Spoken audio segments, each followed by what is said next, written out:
À la première partie, je m'en souviens pas, là, mais il y a quelqu'un qui a mentionné qu'on a parlé de la haine et de l'amour, puis de la haine envers les hommes, et puis tu as mentionné qu'il y avait plusieurs solutions qui étaient malheureusement pas applicables aujourd'hui, mais que tu voyais. Non, non, ça regarde pas, ça regarde l'intervieweur et un individu. Et puis, tu as mentionné que... C'est pas un délateur? Non. Pas en public, en tout cas. Écrit dans ton phrase. Tu as mentionné qu'il y avait plusieurs solutions qui n'étaient pas applicables maintenant que tu les voyais. Puis, à travers ça, tu as dit, mais il y en aura une solution qui serait applicable. Puis là, tu as continué. Puis tu ne l'aurais pas dit, puis moi, je t'aurais coupé. Fait que les gens ne l'ont pas su. Tu m'aurais coupé? Oui. Je suis très surpris, mais tout peut arriver si on est manipulé. Alors, je ne sais pas si tu peux te souvenir de ça ou si tu peux rejoindre cette connexion-là. Poser la question, que je m'en souvienne ou pas, je vais répondre. OK. Quelle est la solution qui est applicable maintenant pour enrayer la haine de l'homme envers l'homme?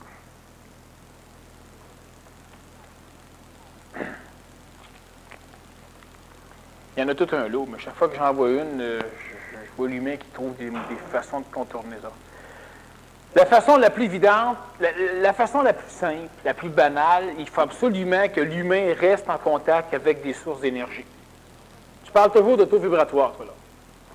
Alors, la façon la plus évidente pour l'humain, c'est de rester en contact avec des individus qui ont des taux vibratoires élevés et de rester en contact avec des démarches qui te permettent d'entretenir ou d'élever ton taux vibratoire. Ça, c'est la façon la plus facile. Un individu qui se conscientise puis qui perd le contact avec l'énergie pendant 1 mois, 2 mois, 3 mois, 4 mois, quand il revient, il veut pas, il est très, très, très, très en bas. Pourquoi? Parce que ce n'est pas... J'ai expliqué souvent le principe des réservoirs, c'est-à-dire que quand tu l'as rempli, ça éclate, ça s'en va, c'est quantique. Pas religieux, là, mais c'est quantique, ça fonctionne à coup de quanta. Quand c'est plein, ça passe. Alors, l'individu qui est en train de remplir son réservoir, s'il s'éloigne, le réservoir se baisse, donc il redevient mort, il commence à synthétiser, il commence à haïr. Je vais ailleurs. Une mouche, une cour après. Une mouche à la génie. Bon. C'est pas la même mouche. D'autres genres de mouches. Mais ce qui est important de comprendre, donc, c'est que l'individu qui s'éloigne le moindrement de la source, ou de ses amis énergisés, ou si le groupe s'éloigne de la source, veut pas, ils vont perdre, ils vont mourir lentement. Parce que l'individu n'a pas éclaté, l'individu n'est pas libre dans sa conscience. Toi, tu es libre dans ta conscience. Fais charrier, etc., parce que les affaires au niveau d'ego, tu ne comprenais pas. Mais toi, même si tu es loin de la source, tu restes toujours en train d'essayer de comprendre. Bon, il n'y a aucun problème. Toi, fondamentalement, tu ne changes pas. Tu n'haïs pas plus l'humain, tu es un bon gars. Tu te fais fourrer à cause de ça. Puis tu restes le même. Donc, toi, ça va. Tu peux t'éloigner. Puis tu restes vivant, puis quand tu te fais avoir, tu t'en rends compte 1 heure, 2 heures après. C'est sûr que toi, quand tu te fais avoir, c'est astronomique. Bon, on comprend. Mais pour le commun des mortels, ça va leur coûter moins cher quand ils vont se faire avoir. Parce que lui, quand il va emprunter, il ne va pas voir les banques, ils ne sont pas assez riches. En tout cas.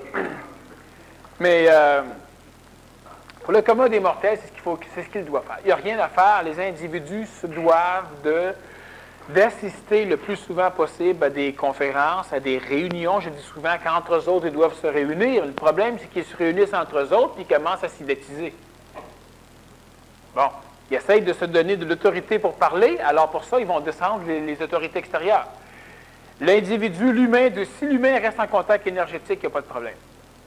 Puis ça se faisait au niveau de la spiritualité, c'est la même chose. Si tu t'es enguirlandé, tu croches travers, plus tu es en contact avec la secte, mieux c'est. Sauf qu'au niveau de l'intelligence, c'est la même mécanique. Au niveau de la santé, c'est la même chose. Reste en contact avec la santé, tu vas rester en santé. Bon. Quand tu parles que les gens se réunissent pour échanger, c'est pour pratiquer la parole, pour en venir au verbe, ça? Absolument. Les gens doivent rester dans cette énergie-là. C'est pourquoi, par exemple, on a créé les structures des compagnies. Les individus qui travaillent ensemble restent dans une énergie à temps plein. C'est sûr qu'on ne peut pas engager tout le monde d'un coup, il n'y a pas des trous pour tout le monde, mais il y a du monde qui vient flâner puis il reste dans l'énergie. Mais ce qui est important simplement pour éviter justement d'haïr l'humain, c'est de garder son taux vibratoire à un niveau, tu es bien conscient que c'est pas elle, c'est pas lui, puis c'est pas l'autre, puis c'est pas etc. Que l'humain est manipulé, puis que toi tu es manipulé, puis que c'est l'astral qu'il faut que tu haïsses. Puis l'astral s'arrange pour faire ça tellement parfait, les manipulations. Au mot près. Tu fais quelque chose, là, puis la seule façon de te déranger, même si tu es puissant, c'est que quelqu'un arrive avec tel mot. Mais il va arriver au bon moment avec le bon mot. Puis là, tu as eu l'autre, tu es débranché radicalement, puis il saute d'en face. Bon, sauf que si tu es intelligent, après il a sauté d'en face, tu vas t'excuser, tu vas lui dire que c'est l'astral. Là, tu lui fournis des diachydons, puis tu lui remets à mâchoire, puis là, tu l'invites à ta table, puis tu te rends compte que tu n'as pas à taillir. Tu n'as pas à l'haïr. Mais il faut que l'humain soit réchauffé, parce que si l'humain n'est pas réchauffé, automatiquement, l'humain est fait à l'heure. Puis c'est la façon la plus facile, reste en contact des sources énergétiques. Laquelle est la meilleure façon de ne pas geler? Reste près de la chaleur. C'est simple, hein? Dans les réunions, lorsque des gens font un cheminement, commencent un cheminement, souvent, Daniel, ce que tu expliques avec l'oignon, que tu enlèves les plures, l'ego qui était très belle, qui était diplomate, qui était souriante. Elle devient laide. Là, elle devient... Oui, mais le mental... Elle se manifeste. Et puis, ce qui rend plus difficile l'accessibilité à une durée de réunion. Tu sais, que les gens se rencontrent, après qu'ils sont vus 2 fois, ils disent ça, c'est bien bête, puis ils parlent bien bête, ou oui, ils pensent tout connaître, puis ça marche pas de même. Tu sais, puis là, les gens, ça refroidit, puis ça éloigne les gens. Parce que les gens ne se réunissent pas dans un bon contexte où les gens n'ont pas suffisamment ils n'ont pas accès à une personne suffisamment énergisée. Quand on fait les soupers Génésis, c'est justement ce qui arrive. Les individus se réunissent au moins une fois par mois, puis ça les aide. Sauf que l'individu qui fait partie du contexte planétaire ne comprend pas l'idée. Bon, il y en a qui viennent évidemment en snob, là, mais il y en a qui viennent et qui bénéficient. Sauf qu'après un an, comme par exemple, on a demandé aux individus de renouveler pour Genesis, moi j'avais vu que ça tiendrait un an, c'est très correct. Ça l'a tenu un an, c'était correct. Quand c'était le temps que les gens renouvellent leur adhésion au mouvement Genesis, donc pour pouvoir se réunir encore, les gens, ben là, pas tout de suite, pas cet été, ben en septembre, puis peut-être au mois d'août, puis peut-être ici. Bon, en fait, moi, j'ai carrément cancellé ça. Fini là. C'est une façon extraordinaire d'énergiser les gens. Ça permet aux gens d'être, une fois de plus, en contexte aristocratique, dans un contexte. Ça amène énormément d'énergie. Sauf que l'individu, lui, c'est ce qu'il ne voit pas, c'est le résultat immédiat là. Mais c'est absolument effarant la quantité de résultats, de choses qui se passent. Puis l'individu ne fait pas de relation. Puis en plus, dépendamment d'où l'individu partait, ça y prend 8 mois avant de s'autoriser à être dans un cadre aristocratique, puis que 4 mois après, on arrête. Ça fait 4 mois que lui en bénéficie convenablement. La personne que ça fait 12 mois qu'elle en bénéficie, c'est déjà beaucoup mieux. Il y a toute une mécanique, une démarche qui se fait comme ça, sauf que l'être humain ne veut pas s'autoriser à vivre dans un contexte qui ne fait pas partie de l'ancien monde. Puis quand l'humain, le Genesis, ça va peut-être reprendre, ça dépend simplement des individus. Les individus, plusieurs disaient, ben en septembre, on va voir, peut-être pas. Bon, on approche de septembre, on va voir. Bon. Sans ça, on va faire d'autres choses avec les individus il y en a qui ont déjà réservé, il y a du monde qui énergétiquement sont intéressés. Mais c'est ça qui est le gros problème, c'est que l'humain ne voit pas, c'est toujours l'ego qui charrie. L'humain est en contact, mais il faut que l'humain en bénéficie. On faisait des soupers Genesis, on dit, on va parler des fleurs roses. Là, il y a du monde qui arrive, qui parlait de la mécanique automobile, qui parlait de ci, de ça. Bon. Il y a du monde qui ont passé un an comme ça à venir manger aux tables et à jaser de n'importe quoi. Puis après ça, ben là, ça ne bénéficie pas. C'est sûr que ça ne bénéficie pas. Ça bénéficie un petit peu, mais pas beaucoup. Il faut absolument que créer des contextes. Toi, par exemple, tu n'as pas d'énergie, ce qui n'est pas le cas, mais tu n'as pas d'énergie, tu te réunis avec des individus qui n'ont pas d'énergie, puis ensemble, vous essayez d'en avoir de l'énergie. Écoute, allez donc à une conférence à la place. C'est facilitez-vous la vie. Puis après une conférence, c'est énergisé, allez au restaurant manger. Mais-en, là, le temps que c'est le temps. Puis dans la semaine, ça te fait faux avoir, ça descend lentement, on comprend ça. Mais quand tu as des occasions de te baigner, tu te baignes. Si, par exemple, à un moment donné, tu arrives à rencontrer des gens avec lesquels tu peux engendrer une dynamique réellement ascensionnelle, ça ne t'empêche pas d'aller aux conférences ou de temps en temps rencontrer d'autres individus. Mais là, au moins, tu as une mécanique synergétique.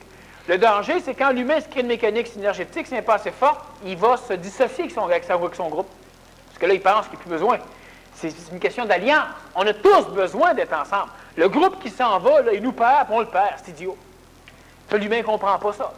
Bon, alors il faut que l'humain se tienne près d'une source énergétique, d'un contexte énergétique. OK.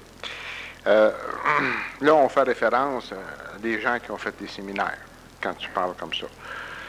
On peut-tu faire un parallèle, puis y a-t-il une différence, c'est-à-dire entre les gens qui vont placoter contre le monde, c'est la haine qui pousse à placoter contre le monde, avec ceux qui ont fait un séminaire, puis ceux qui sont à l'extérieur d'avoir fait un séminaire, ceux qui n'ont pas fait un séminaire, puis qui sont, disons, qui ne font pas nécessairement un cheminement spirituel hors de l'ordinaire. Non, c'est l'esprit clocher pour tout le monde. Oui, c'est ça.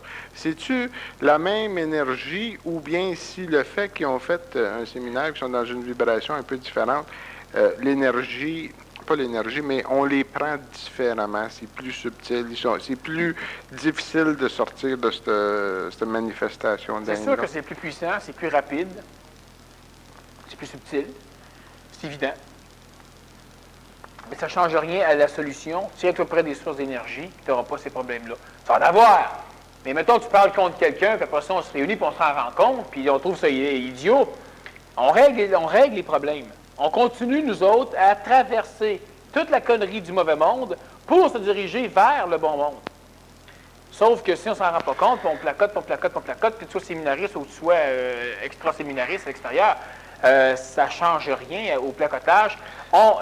Toute la mécanique astrale est organisée pour que l'humain ne puisse pas s'allier. Et s'aimer, mais d'une façon intelligente. C'est ça l'alliance. Parce que quand j'observe la solution que tu amènes qui est applicable, qui est de se réunir, je vois pas tellement comme solution. Ça c'est correct. Je comprends. Ce que je vois, c'est-à-dire, c'est que ça va permettre d'avoir un haut taux vibratoire qui va maintenir... Quelle est la solution? C'est ça qui... C'est ça. Okay. Il n'y a pas de technique. Aussi. Pendant que je suis en train d'haïr l'autre et que je ne vois pas, qu'est-ce qu'il faut que je fasse? Bien, haïs-le. Tu ne peux rien faire d'autre. C'est pour ça que tu ne pourrais pas appliquer, tu suggérerais pas, j'imagine, la même solution à quelqu'un de l'extérieur. C'est pour ça que j'ai été chercher un groupe de l'extérieur. Lui, je lui expliquerais qu'il, spirituellement, il faut qu'il apprenne à respirer, il faut qu'il apprenne certaines choses, il faut qu'il aime l'humain, il faut qu'il se rende compte qu'il se fait mal, puis il fait mal aux autres, puis pour qu'il arrive à cesser de nourrir les mécaniques de haine contre l'homme. Bon, mais évidemment, c'est de la spiritualité, mais pour lui, ce serait à son niveau, ce serait correct. Mais pour les gens qui sont suffisamment conscients, si je vous dis ça, ça va fonctionner aussi. Sauf que ce qu'il faut, c'est aller chercher ce qui va nous permettre de monter en même temps. Puis ça va régler toutes les autres faiblesses que l'humain peut avoir en même temps. Ben oui. Pas nécessairement seulement que... Absolument. Plus tu es ensemble avec des individus qui viennent d'un autre monde, l'autre monde, c'est le monde où toutes les conneries ne sont pas dedans. Plus tu es avec des individus qui sont capables d'aller chercher de l'information dans ce monde-là, plus toi, ça te branche dans ce monde-là. Puis plus, à un moment donné, tu vas avoir suffisamment d'énergie pour être capable d'instruire ton ego que ça lui tente, manipule, que ça lui tente d'être dans ce monde-là. À un moment donné, tu vas faire les choses qu'il faut pour amener les outils planétaires dans le monde actuel pour te permettre une transition dans l'autre monde. Ça ne sert pas de bâtir le nouveau monde ici. C'est essayer de bâtir une montagne, vous allez voir, c'est compliqué en maudit. Tu vas simplement déménager. Il faut amener des outils pour déménager. Bon. Et la première chose que l'humain va comprendre quand l'humain va être intelligent, c'est qu'on doit, puis tu peux spiritualiser si tu veux, mais c'est simplement niaiseux, c'est que vous devez absolument vous arranger pour associer les autres personnes, les autres corps physiques qui ont de l'intelligence. C'est une mécanique. L'alliance doit s'étendre. Donc, il doit y avoir des alliances entre les gros blocs qui reçoivent de l'intelligence. Il doit y avoir des alliances entre tous les individus qui reçoivent de l'intelligence. Tout à l'heure, il y a une personne tout à l'heure qui me disait qu'il y a un individu qui connaît, puis ça, il faut qu'il aille la réveiller. Ça, c'est une personne qui est intelligente puis qui est endormie. Puis la personne qui me dit ça, elle ne me dit pas ça spirituellement. Elle n'a pas décidé que l'autre était intelligente et endormie. Elle le sait. Mais là, effectivement, va la voir. Puis si elle ne veut plus jamais te voir après, au moins, ça sera réglé un angle de coupé. Un autre ira le ramasser peut-être, ça fait plaisir au spirituel, mais ça fait un angle de coupé. Mais tu n'as plus d'énergie là. Et sinon, réveille. Réveille-le, qu'il monte à bord. Mais après ça, il pourra servir aussi. Nous, il se servira de nous et nous, on se servira de lui, mais on va à la même place. La majorité des jeunes du Québec sont intelligents. Donc, en partant, les laisser carrément lâcher l'école, c'est pas l'école l'important, c'est qu'ils lâchent la vie à travers l'école. Bon, l'école les amène carrément au suicide. C'est pas la faute des enseignants, c'est pas la faute de rien de ça, c'est un principe, ça marche de même présentement. Bon. Alors, il faut nécessairement créer des techniques pour aller ramasser les individus. On doit tout faire pour que les individus qui ont de l'intelligence s'éveillent à leur intelligence. Puis quand je parle tout faire, c'est pas du porte-en-porte, à vous d'intelligence, oui, non, c'est pas ça l'idée. On le sait. Je dis tout à l'heure, ne pas être neutre. C'est pas juste au niveau de la haine. Ne pas être neutre. Il y a un pays qui attaque un autre pays, puis c'est épais. C'est la plus grosse force militaire au monde, mais tu n'as pas d'entente signée avec le pays qui se fait attaquer. C'est tant qu'à être épais. Va donc aider ceux qui attaquent. Tant qu'à être épais. C'est ce qu'on fait présentement. Il y en a qui ont de l'intelligence, on les laisse mourir, on les laisse se droguer, on les laisse boire. Là, je ne vous dis pas d'aller le voir pour le brasser. Il y a des mécaniques sociales qu'on peut installer dans les structures sociales. Puis l'argent, il y en a en masse. Les gens vont vivre de ça. Il y a une personne dernièrement qui me disait, écoute, le Graal, est-ce qu'on l'a trouvé ou pas? Bon, mais moi, je disais, le Graal, il est là, il te pend au bout du nez. Bon. Puis finalement, la personne, elle a compris que oui, le Graal, c'est simplement le savoir. Puis si c'est pas communiqué, tu vas le perdre. Puis si tu le communiques convenablement, il va t'amener tout le reste de complet, la richesse, etc., etc., etc. C'est évident. Puis le Graal passe uniquement par l'éducation. Tu n'as pas le choix. Bon, moi, j'ai déjà dit à un journaliste que j'étais un perfecteur de conscience et que mon rôle planétaire était de changer toute la pédagogie à l'échelle de la planète. Les religions éduquent, moi, il faut que j'aille changer leur structure pédagogique aux religions, partout sur la planète. On était sur son bateau. Il était assis confortablement, puis quand j'ai fini, il était écrasé confortablement. Bon. Mais c'est pas trop pire. Lui, à l'université, il s'est fait mettre dehors parce qu'il faisait des conférences extraterrestres. Bon. Mais c'est ce que l'humain doit faire. Puis la communication ne se fait donc pas par le porte-à-porte ou etc., etc., etc. Il a écrit un livre de pédagogie, il ne sera jamais publié. Bien, au moins, tu as communiqué. Je dis souvent, il faut que l'humain monnaie son intelligence. La façon de monnayer son intelligence, c'est en instruisant. Refaire la psychologie. La psychologie, c'est dangereux. C'est l'un des grands vecteurs de l'astral, la psychologie, comme les religions. On te fait croire que tu es correct. C'est pas compliqué, mais tu arrives, tu croches, là, puis on te programme pour que tu repartes dans l'eau là-bas, puis tu te sentes bien. Bon, c'est comme les religions. Juste pour changer de sujet, non, 1492 a connu plusieurs hommes célèbres. Il y a eu plusieurs changements, disons, qui se sont opérés dans cette ère-là. Mais en 1492, il y avait Da Vinci, il y avait un paquet d'hommes qui ont changé, qui ont amené différentes directives à la planète. On peut-tu faire des parallèles entre 1492 et 1992? Oui. Lesquels? Hein? Lesquels? Il me laisse même pas le temps de rire et c'est pas pire, hein? Prends pas de chance. Il y a des nœuds temporels. On est dans un nœud temporel. 1400, 1500, nœud temporel. L'an 1000, l'an 1100, nœud temporel. On va dire l'an 0 qui n'a jamais existé, là. C'est l'an -1 à l'an 1, tu sais. Il n'y a jamais eu d'an 0, ils ont sauté un an. Alors, nœud temporel, puis il y a eu d'autres nœuds temporels à travers l'histoire. Il y en a eu d'autres à partir de l'an 0 à jusqu'à maintenant, il y en a eu plusieurs. Un nœud temporel, c'est quand, à un moment donné, se réincarne la majorité des vestiges mémoriels d'individus puissants du passé. Se réincarne en même temps, dans la même époque, et souvent à la même place. Bon. Présentement, au Québec, il y a Michel de Nostradame, il y a Nostradamus qui est incarné. Il est en train d'être digéré, là. Bon. Il y a le Baptiste qui est digéré, mais qui s'est incarné ici. Il n'est digéré plus là, il n'est plus. Mais disons qu'il s'est réincarné. Il y a eu Jésus, il y a eu les chevaliers de la table ronde, il y a eu plusieurs, il y a eu Gauvin, il y a eu un paquet d'autres, il y a eu des reines, il y a eu des mauvais, des bons, il y a eu des enfants. Il y a des Égyptiens très puissants qui sont incarnés présentement au Québec. On a certains rois atlantes qui sont incarnés au Québec. On a des Romains, de grands Romains qui sont incarnés au Québec. On a des pharisiens qui sont incarnés au Québec. On a donc, présentement, c'est un nœud au niveau temporel. Ça veut dire qu'il y a énormément d'individus qui se perdent à travers le temps et qui subitement se recroisent dans un nœud temporel. Et prenons l'exemple de Michel-Ange. Michel-Ange puis Léonard de Vinci se font la guerre. Et ils restent dans le même contexte, parce qu'à l'époque, la télévision n'existait pas, il fallait qu'ils ne restent pas trop loin. C'est sûr, c'était quelques journées de cheval, mais... Puis il n'y a pas eu juste eux autres, il y en a eu d'autres. Mais si on regarde le génie de l'un puis le génie de l'autre, ça n'a pas de maudit bon sens qu'on n'ait personne de bon pendant longtemps, puis subitement, il en a plein. Ils sont tous aussi bons. L'astral, ça marche de même. Hein? Plein de gâteaux d'un coup, puis ils n'en avaient pas pendant 2 ans. Bon, bien, c'est ce qu'il a fait. Il aurait pu faire naître Michel-Ange 300 ans avant ou 50 ans avant. Il ne serait pas engueulé avec Léonard de Vinci, puis on aurait eu des... Bon.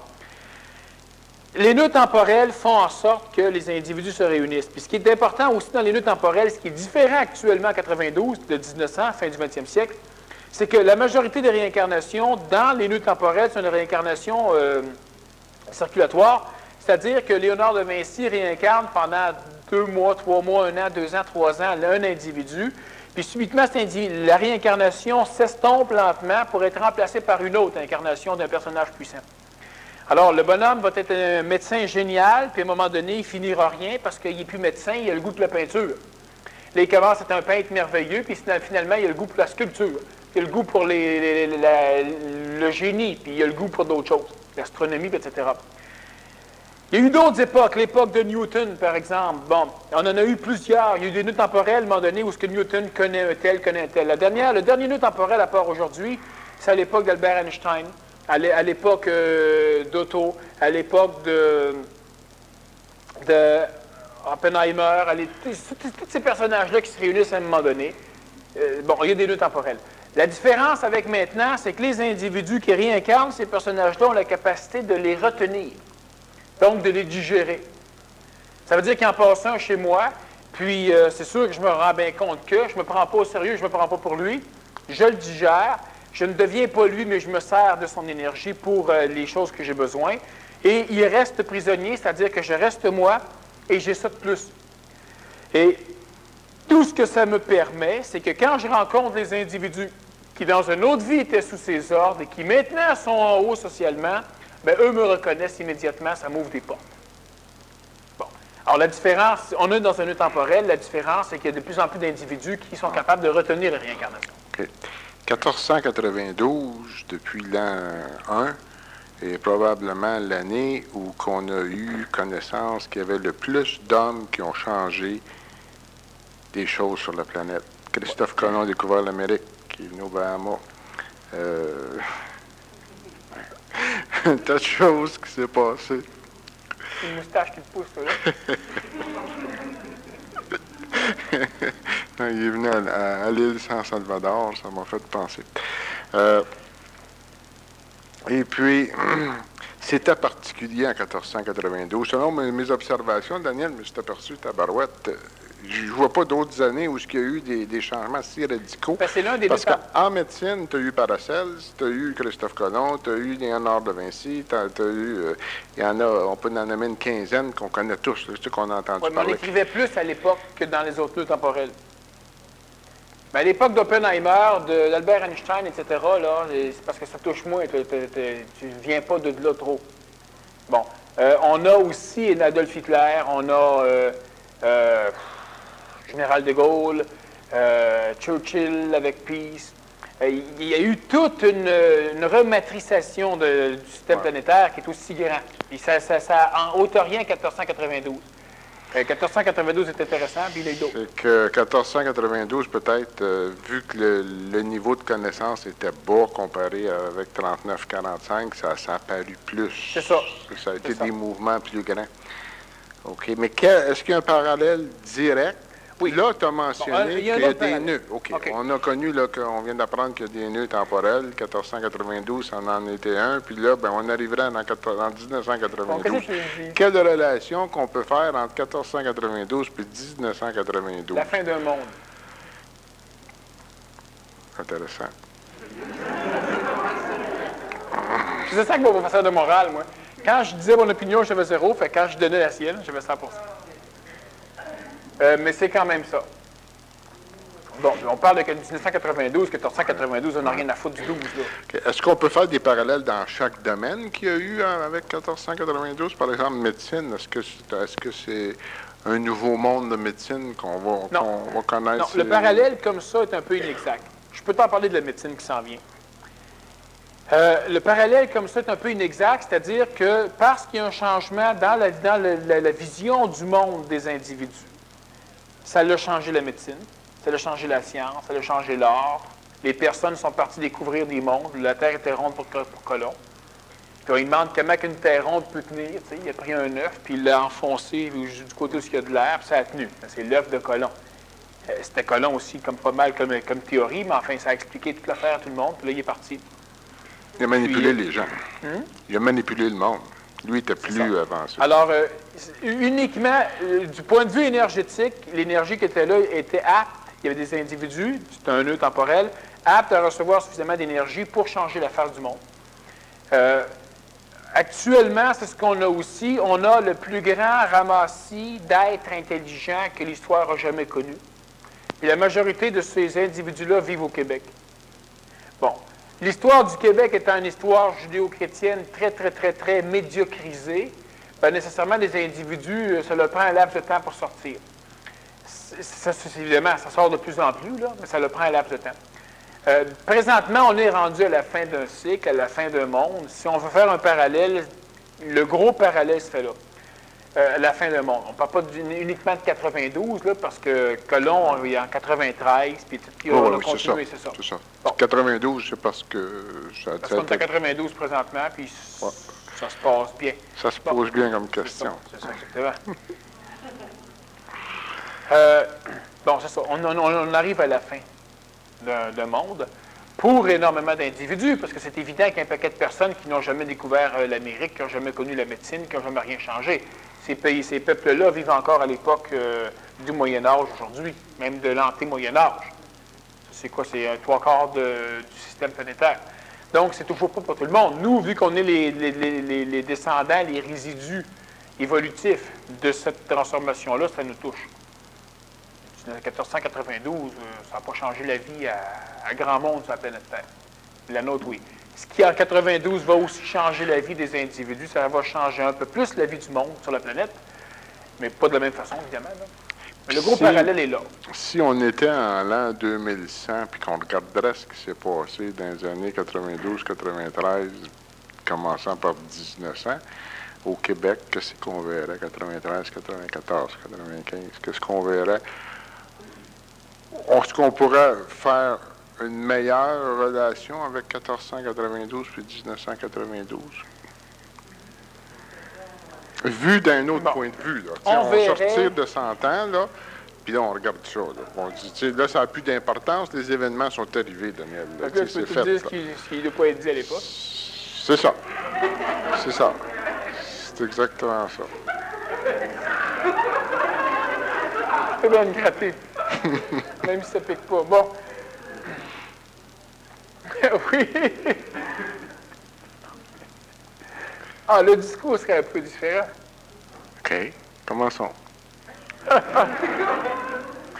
Mais ça peut faire un parallèle vite. C'est des questions plus particulières, je te fais confiance. Bon. On va redécouvrir une méthode totalement différente d'engendrer la santé à l'intérieur de l'humain.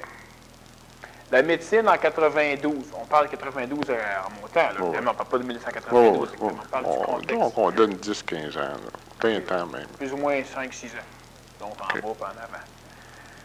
Fin du 20e siècle, disons.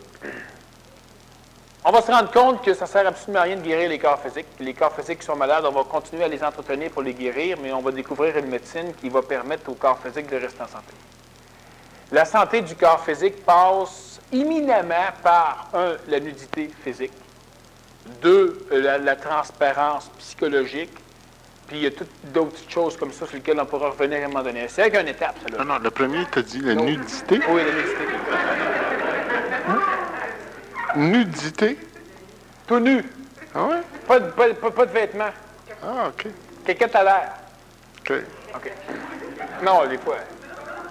Ou Saint-Hilaire. Ah oui, c'est correct. Je savais pas. Je n'étais pas sûr d'avoir bien compris. J'ai attendu que tu te rendes au 3e, puis j'ai bien pensé. Oui, la santé physique. Bon. Alors, le 20e siècle va découvrir donc des méthodes totalement différentes d'éliminer totalement les principes de la maladie chez l'humain. Ça passe par ça, plus par un paquet d'autres choses sur lesquelles on pourra revenir. Bon. Deuxièmement, le 20e siècle va découvrir... le 20e siècle va découvrir une... trouver les mots, là, parce que faut que je remonte en haut. Là. Je t'ai rendu ici, avec tes questions. Là.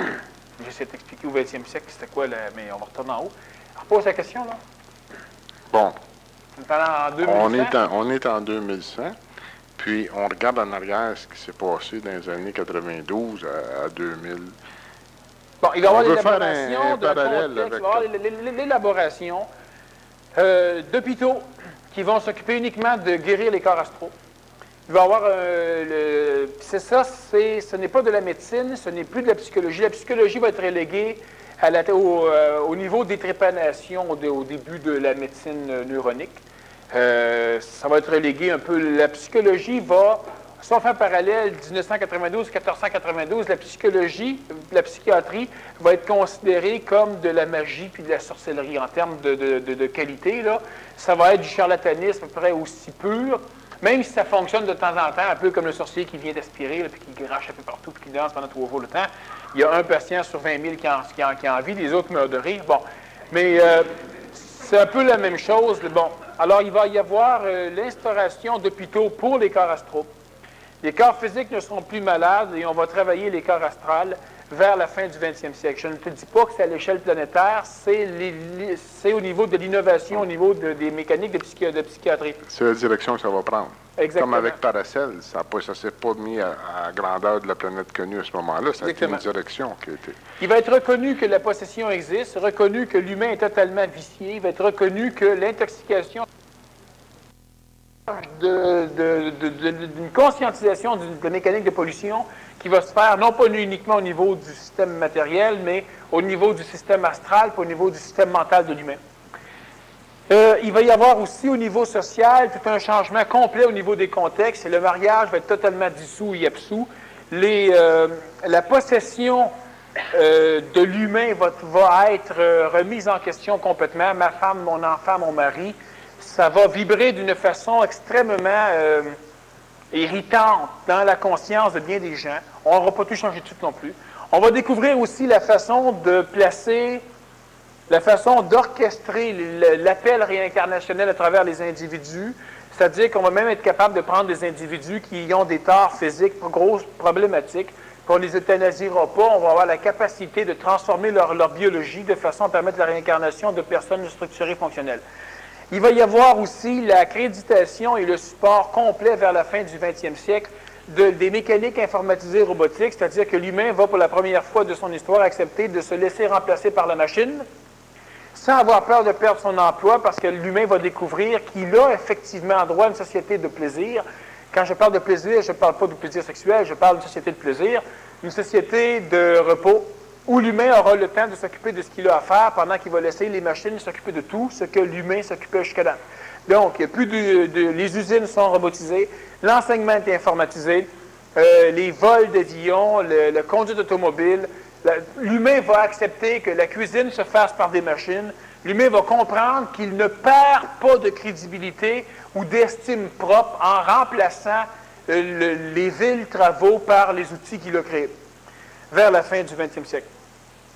Il va y avoir aussi un tournant majeur au niveau de la conquête spatiale, la reprise complète des programmes pour investir la Lune de façon à y créer sous terre une base. Il va y avoir le programme conjoint, mais américain surtout, pour la conquête de Mars va être extrêmement avancé vers la fin du 20e siècle. Parce que les humains vont découvrir subitement l'importance de quérir d'autres terres et surtout d'aller chercher. L'humain va découvrir que les habitants de la Lune, des 8 bases qui seront en orbite vers la fin du début 21e siècle et Mars, l'humain va savoir que les êtres qui vont rester quelques années là ne pourront plus jamais revenir sur la Terre. Et que les enfants qui vont naître là sont des enfants qui ne pourront jamais connaître les plaisirs de la planète bleue. Mais tout ça, on va comprendre que ça fait partie des principes même de la survie de l'espèce humaine pour... En tout cas, il y a des choses que je ne veux pas dire présentement, mais l'humain va comprendre qu'il doit envoyer des antennes au-delà des sphères astrales planétaires pour permettre des contacts plus purs avec les mécaniques extraterrestres et les mécaniques planétaires. Bon. Maintenant, il y a d'autres technologies. Mais là, on parle évidemment de changements. Il y a des changements qui vont être matériels. Il y a beaucoup de changements qui vont être au niveau psychologique. Est-ce que les Américains vont avoir eu un téléporteur à ce moment-là? Non, les Américains ont déjà un téléporteur. Donc, la question ne se pose pas. Non. Oui. Ils téléportent des mouches. Les Américains ont déjà un téléportable. Les Américains Fonctionnel. Oui, sauf qu'ils ne savent pas pourquoi il fonctionne. Qui l'a construit? Qui leur a donné? Qui leur a donné? Des visiteurs. Ça fait longtemps? Oui. Au Nevada? Oui. Sur la base qui a... Là où ils font des explosions, ont fait sur la base que? Sur la base qu'on a filmée dernièrement et qu'on a... Ah, ça, je suis pas au courant. Il y a 3 ovnis apparemment qui seraient sur la base. Je me souviens plus de la ville, là. En tout cas, c'est l'une des bases qui a travaillé... Comment je peux dire ça? En tout cas, bref, oui. Ils ont aussi... C'est confirmé par... ce que je te dis là, c'est confirmé par un colonel de l'armée. Tu me demandes s'ils vont en avoir.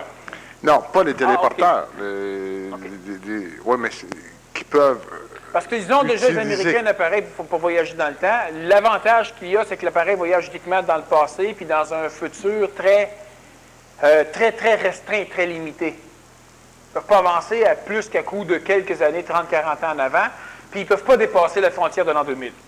Pas avec l'appareil qu'ils ont là. Quand tu fais affaire avec des grosses compagnies... est trop différente de côté. Quand tu fais affaire avec des grosses compagnies ou des pays qui t'amènent une nouvelle technologie, t'emmènent des ingénieurs avec, tu prends des contrats, puis tu fais un deal, parce que tu as un ingénieur qui te montre comment fonctionnent les appareils, les machines. Est-ce que ça a été le même cas? Non, les Américains sont trop assoiffés. Écoute, on va vous donner des téléporteurs si vous nous donnez tant d'unités carbone.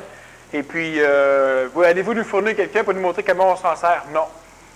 Ah, bien, ils acceptent quand même, faisant pas. Les Américains ont accepté tout de suite. Les Russes aussi, d'ailleurs, ont eu des choses du genre. Mais les Russes se sont tellement martyrisés puis démolis par des guerres intestines qu'ils n'ont pu développer de technologie ou de science suffisamment avancée. Pour envoyer les satellites dans l'espace, les Soyouz, quand tu fais feu, là, c'est encore un gros bouton noir qu'on avait dans les Volkswagen en 1930, tu sais. Puis les radars, c'est tous des cadrans aiguilles qui marchent à peu près plus, puis c'est des interrupteurs qui t'allument de même, puis t'en as des vieilles consoles de métal qu'on trouvait beau là, avant que je vienne au monde. Ils fonctionnent encore. Leur équipement est totalement désuet, uniquement à cause de guerre intestine. Fait qu'eux aussi ont eu des appareils du même genre, puis ils n'ont jamais rien réussi à faire.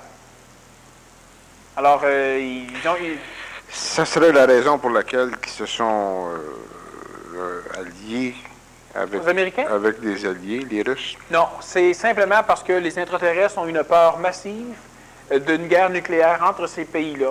Alors, eux ont forcé, ils ont donné des ordres, ils ont forcé les dirigeants des 2 grandes nations à s'associer. Alors, Gorbatchev a eu les informations, il a commencé à faire l'association, ça a détruit l'Union des républiques socialistes soviétiques. La Russie devra faire l'alliance aussi. Puis il y a tout un paquet de bébelles qui vont se passer, là, que les livres d'histoire s'entendent un peu là-dessus, mais un peu moins.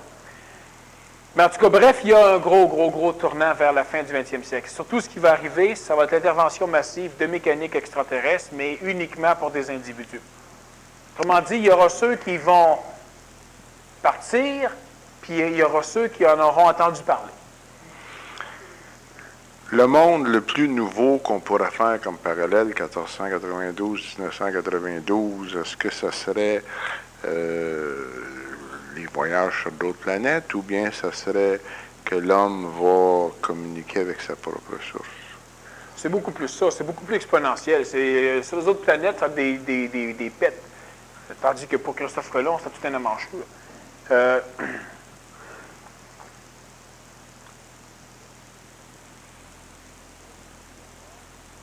Disons qu'il y aura, faire des parallèles, hein? Les parallèles, c'est toujours plate à faire. Vers la fin du 20e siècle, début du 21e siècle, il va y avoir suffisamment d'alliés humains qu'on pourrait rapprocher à des ordres de chevalerie ou à des ordres ésotériques qui, à l'époque, protégeaient les individus corrects, qui vont vivre à l'extérieur du contexte planétaire, puis qui vont avoir la capacité de venir diriger l'astral, puis de limiter au maximum les dégâts de l'astral pour permettre à un maximum d'individus de transiter vers l'ère nouvelle. Donc, de sortir carrément du système actuel. Mais pour ça, il va y avoir une guerre, mais la guerre n'est pas nécessaire. En tout cas, c'est évident qu'il va y avoir une destruction massive. Quand je parle de destruction, ce n'est pas nécessairement au niveau militaire. Il y aura une destruction massive de toutes les formes que l'on connaît actuellement. Quand tu parles d'exponentialité... C'est dans le 21e. OK. Quand tu parles d'exponentialité, si on le regarde au début du 21e, pas au milieu ou à la fin, là, mais les années qu'on va pouvoir toucher, nous autres, là, on peut parler, si on est en 2100, là, de combien d'individus là, qui sont connectés à leur source suffisamment pour ne plus retourner dans le monde de la mort. Oh, pas énormément. Le premier transport est de 144 853. En quelle année tu parles?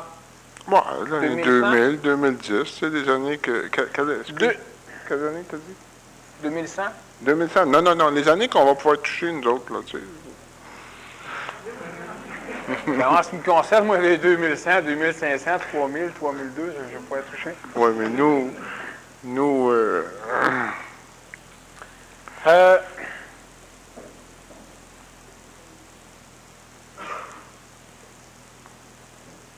Il y en a quelques-uns qui ne se rendront pas tout à fait là.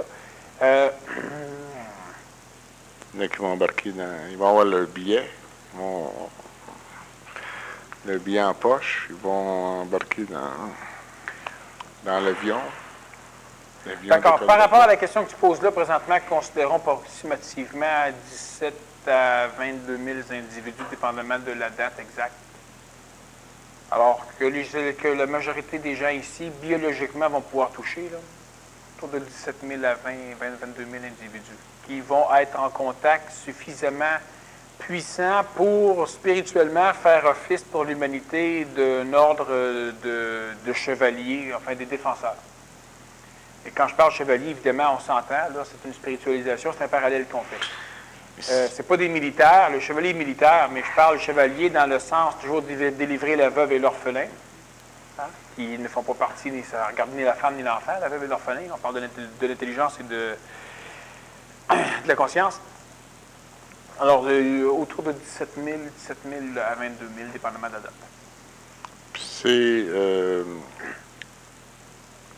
Ces individus auront un gène qui leur permettra de... ils auront un sans-gène. Sans-gène. Qui leur permettra de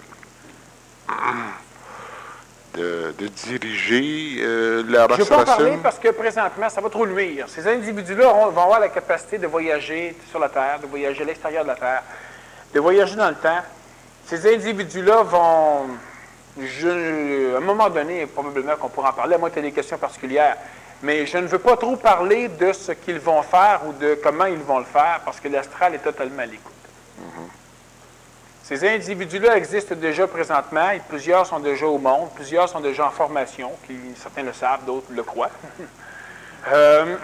Quelle différence qu'il y a entre les deux? Parce que quelqu'un qui le croit, Daniel, c'est quand même quelqu'un qui ne vit pas dans le fin fond de l'Alabama, là. C'est quelqu'un qui a pris connaissance puis qui a à l'intérieur de lui quelque chose qui le pousse dans le derrière pour faire un cheminement quelconque, qui a eu accès à bon, mais c'est l'astral, une force à s'en aller là où il n'y a pas à aller. Pour qu'il puisse se péter le nez. On fait tout pour convaincre l'individu. Toi, là, tu as mal à une dent, prends de l'aspirine, ça va guérir. Là, ce que l'astral fait, c'est qu'elle donne l'aspirine à tout le monde. Tu en prends toi aussi. Là. Ils ont tous des ulcères à l'estomac, et l'autre est malade. Bon. Là, ça prouve que l'aspirine, c'est pas bon. C'est à toi qu'on a dit d'en prendre l'aspirine, pas à tout le monde. Fait que l'astral fait souvent ça. Il y en a un ou une qui doit se former de telle façon, puis il y en a 15, 20, 30, 50 qui s'essayent, puis là, tout le monde, après ça, peut aller dire à l'astral, puis communiquer ça inconsciemment à tout le monde, que c'est dangereux puis que c'est pas bon. Et le monde n'a pas passé par le même chemin. On t'a pas à décider que tu veux être. Mais c'est évident que présentement, il y a tout un brouhaha. Puis moi, ce qui me mérite un peu, c'est que la planète Terre, elle est sur une corde raide de plus en plus mince, entre éviter les grandes guerres et s'en sortir, puis tomber dans ce qu'il y a de pire. Puis plus on va être près de réussir, plus la guerre, si on ne réussit pas, va être absolument débile. Moi, je ne serai plus là. Mais la guerre va être totalement atroce. Alors, plus on va être près de réussir, plus terribles vont être les événements, parce que l'humain va être plus conscient, donc l'humain va être plus mental, l'humain va être torturé plus que ce que l'humain n'a jamais fait dans le passé, ça ne le dérangera pas. Il va avoir la technique, la technologie. Il va... C'est une vraie... Entretenir... Parce que... Est-ce que c'est pourrait que c'est ça, horrible, tu sais, en tout cas. Élever des peuples uniquement pour les chasser, dans l'heure des avenirs de l'humanité. Mais... Est-ce qu'il se pourrait que les guerres dont tu fais allusion proviendraient d'une façon qu'on ne s'attend pas du tout, soit par exemple comme le sida? C'est une guerre que l'homme a à vivre, peut-être. Pas présentement, il y en a qui l'ont à vivre. Nous autres, ceux qui ne l'ont pas, le sida, ils n'ont pas à vivre cette guerre-là. Mais si ça se répandrait par un autre moyen que ça se répand présentement... C'est ça de gens, le sida. Mais non, il y aura une guerre matérielle, bing bang, avec des... Absolument. Il va y avoir d'autres petits problèmes aussi là, qui peuvent apparaître, parce que la planète Terre, elle est... Présentement, les plaques tectoniques sont au maximum de compression. Les quoi? Les plaques tectoniques.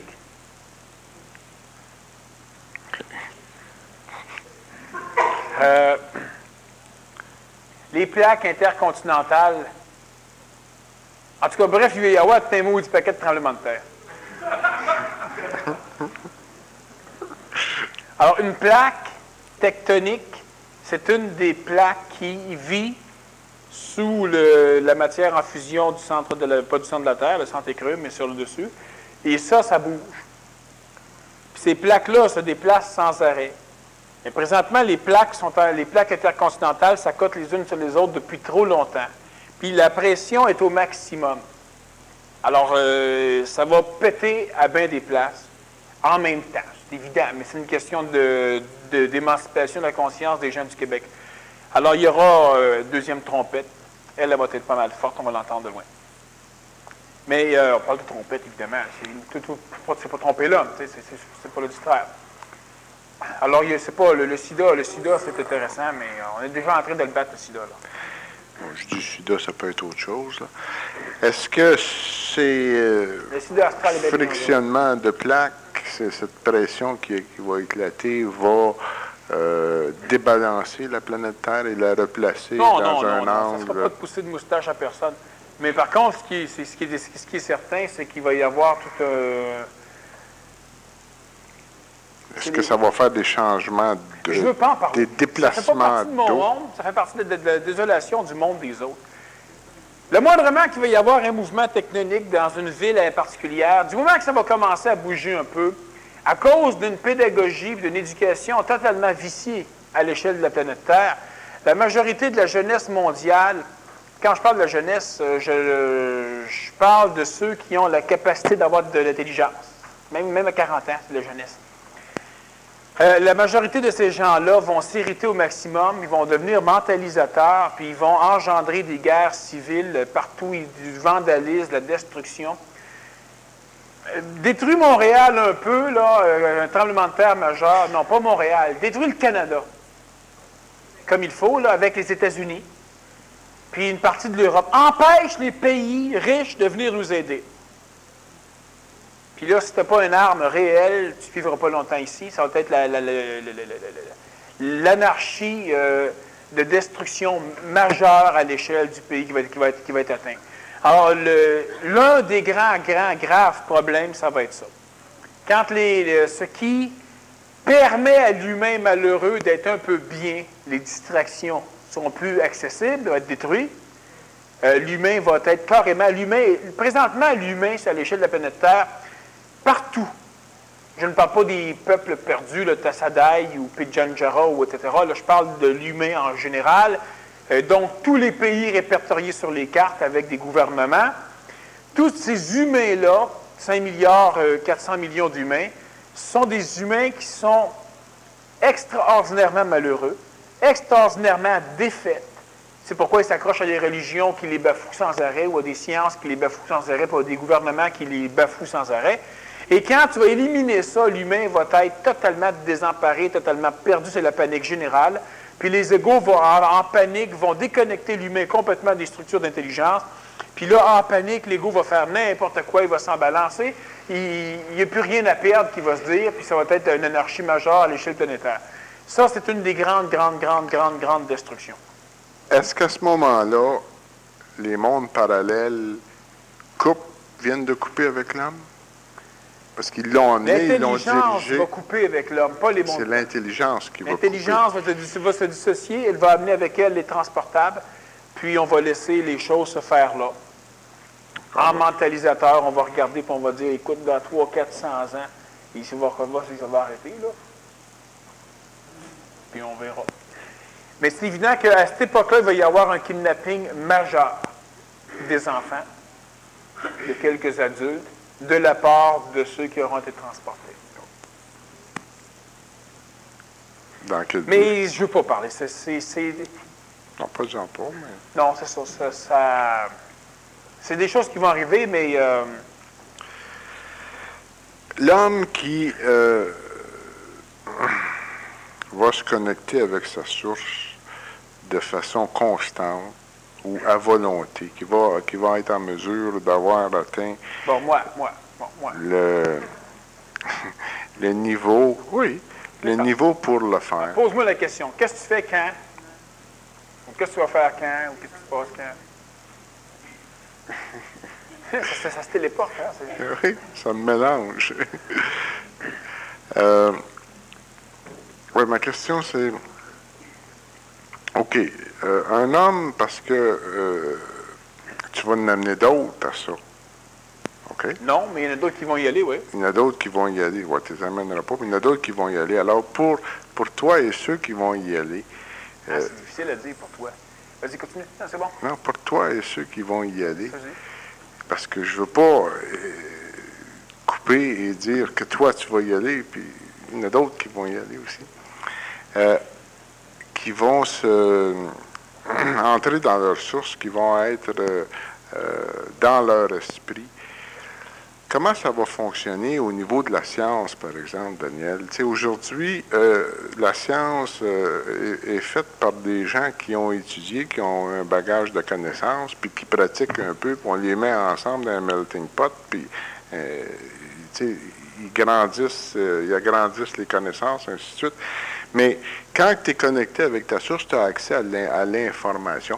Est-ce que ça va être des spécialisés ou si un scientifique va pouvoir travailler sur un téléporteur, il va pouvoir se revirer de bord pour faire de la cuisine, va pouvoir, tu sais, parce qu'il va avoir accès à toute l'information qui va lui être nécessaire, mais va-tu être plus spécialisé ou bien s'il va avoir plutôt tendance à être généralisé? Bon, ça, ni un ni l'autre.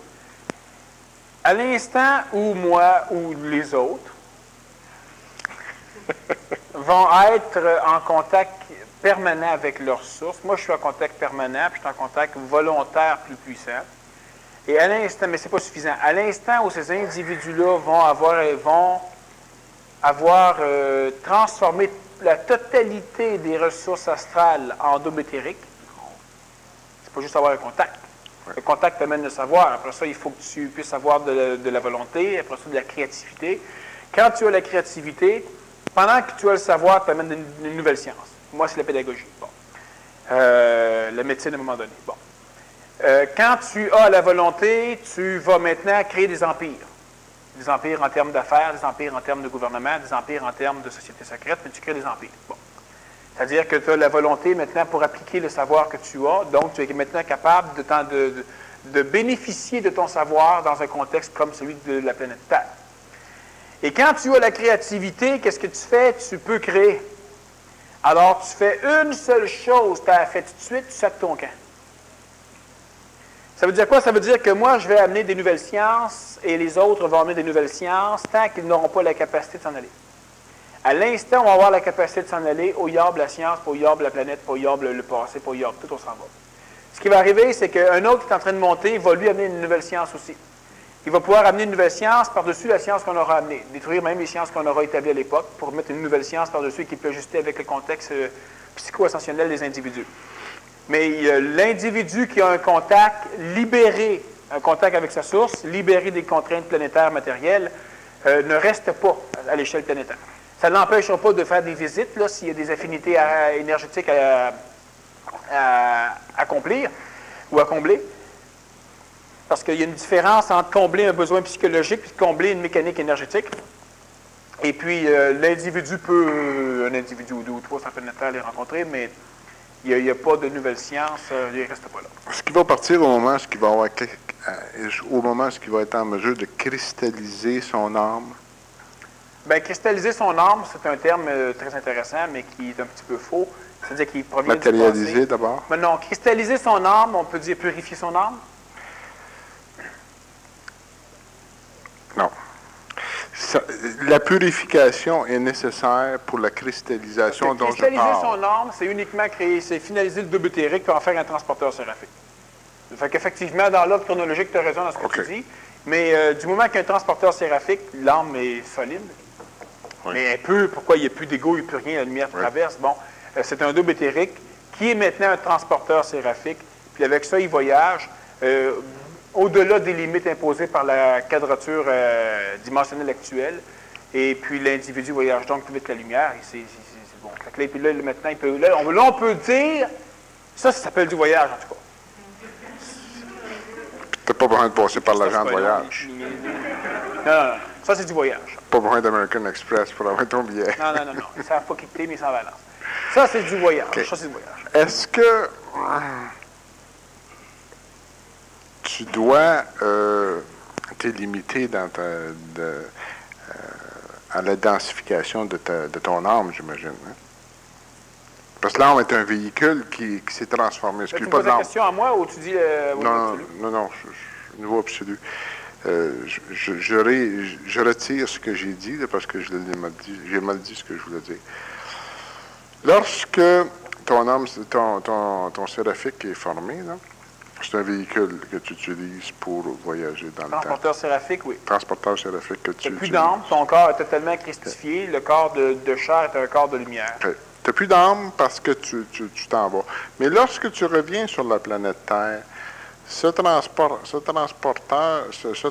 séraphique-là, tu dois le rendre âme encore, cristallisé, non? Non. Maintenant, il faut s'entendre par âme. Quand tu dis que c'est plus une âme, c'est encore une âme si tu veux, mais on prend un autre terme parce que l'âme est trop amifiée, trop spiritualisée, puis etc. Mais quand l'âme transformée, l'âme qui a été transformée. Transporteur séraphique. Quand tu reviens sur la planète Terre, ton transporteur devient un corps de chair. Mais il ne subit pas les conditions évolutionnaires des animaux, parce que ce n'est pas un corps animal. Non. C'est un corps de forme. Donc, tu reviens là, mais là, bon, à ce moment-là, est-ce que tu peux bénéficier, si tu veux bénéficier un peu de l'astral que tu peux. Il n'y aura plus d'astral de toute façon à l'époque. Il va y avoir du mental. OK. On parle de quelle année, ça? Là, on parle toujours du début 21e siècle. OK. Il va y avoir du mental. Le mental va être aussi dangereux que l'astral à l'époque. Comme présentement. Oui, présentement, le mental est plus dangereux que l'astral. Le mental est dangereux. Il est plus dangereux. Non, mais il permet à l'astral plus d'atrocités, mais dans le passé, il n'y a pas de mental, puis l'astral est suffisamment dangereux. Sauf que l'astral va s'éliminer lentement vers la fin du 21e, du 20e, début 21e, puis le mental va prendre la place. Le mental est beaucoup plus court-circuitant que l'astral. Oui. Il n'est pas plus dangereux pour l'homme, mais... pour l'homme qui a un certain niveau... C'est un peu une espèce de... Au lieu de souffrir pendant 20 ans, tu vas souffrir plus pendant 2 ans. Ça, c'est le mental, ça, comparativement à l'astral. OK. Maintenant, l'homme... Pas l'homme, mais... L'homme qui sait, qui est au courant qu'il a une multidimensionnalité, qu'il est L'homme qui l'a multidimensionnel. appris ou l'homme qui le sait? L'homme qui sait qu'il est multidimensionnel. Pour ce faire, il a besoin de savoir comment l'astral existe. Alors, s'il Comment sait ça qu'il est fonctionne. multidimensionnel, Bon. s'il l'a appris, Il a il connaît passé rien. par ça, c'est ça. Et s'il sait, il sait tout ça. Bon, OK. Cet homme-là a dévoilé, sait dévoiler et dévoile autour de lui habituellement parce que je pense que c'est la loi, c'est de la façon Ben, dont la ça loi, fonctionne. mais c'est la seule façon de ne pas couper le contact. OK.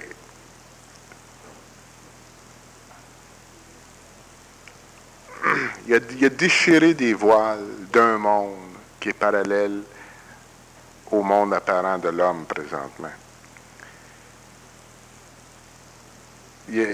C'est un... J'ai de la misère à le dire, mais ça va venir. Je vais le constater. Cet homme qui a déchiré le voile de certaines lois d'un monde parallèle, pour balancer ça, est-ce que le monde parallèle déchire des lois, des voiles que l'homme a? Pas des voiles, mais pénètre, fait une brèche aussi, parallèlement, pour balancer, parce que tout est balancé habituellement, à l'intérieur d'une dualité. Parce que là, lorsque ça se produit, c'est une brèche qui est faite dans le monde parallèle, pas les mondes astrales, dans les mondes parallèles. Et puis, est-ce qu'il y a pour balancer une brèche qui est faite dans l'homme qui ne connaît pas sa multidimensionnalité? Oui. Comme ça, oui. C'est pourquoi c'est extrêmement important de diffuser au maximum l'intelligence, pas en faisant du porte-à-porte, je le répète toujours, il y a beaucoup d'autres mécaniques. Rends intelligent la médecine, tu diffuses l'intelligence. Rends intelligent une diffusion d'une émission de télévision. Tu sais, un gars qui serait, ou une femme directeur d'une station de télévision, ça rend ça intelligent un peu. Elle rend intelligent, elle n'a pas besoin de dire vous allez être manipulé, elle passe des mécaniques intelligentes.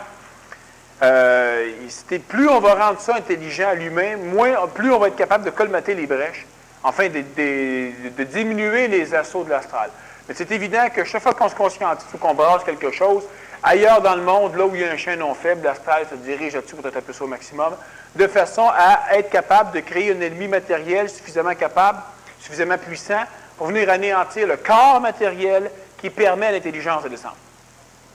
Sauf que les individus qui vont vouloir anéantir un corps matériel, le mien ou quelques autres, vont être brûlés bien avant de nous toucher. Est-ce que la possession de plus en plus dense qu'on voit, qu'on réalise, est la réponse à ce que l'homme... À sa conscientisation. À sa conscientisation. De toute façon, oui. Plus on va se rapprocher de la possibilité de bifurquer pour aller vers le monde qui appartient à l'homme, plus l'humain va être manipulé à tout faire pour détruire les possibilités d'y aller. Il faut occuper l'homme. C'est pourquoi, à un moment donné, l'individu qui se conscientise doit apprendre à se détacher. Comme je disais au début, les ancres qui sont jetées, qui ne veulent pas remonter, il va falloir qu'on coupe. Parce que si on est trop attaché, ça veut dire qu'on dit carrément aux hiérarchies palastrales, bien, distrayez-moi, je ne pourrai pas rien faire. Fait que ton fils est malade, ta femme est malade, ton mari vire fou, on te distrait. À un moment donné, il faut que tout ça soit en balance. Fait que là, ils ne peuvent plus te toucher. Et tant que tu es attaché, tu es distrayable. Il y a toujours un balancement. C'est comme l'homme qui se fait salir par la presse devrait s'arranger pour se faire laver par l'impôt. Les personnes intéressées à laisser leur nom, vous pouvez le faire à Michel ou à Eric.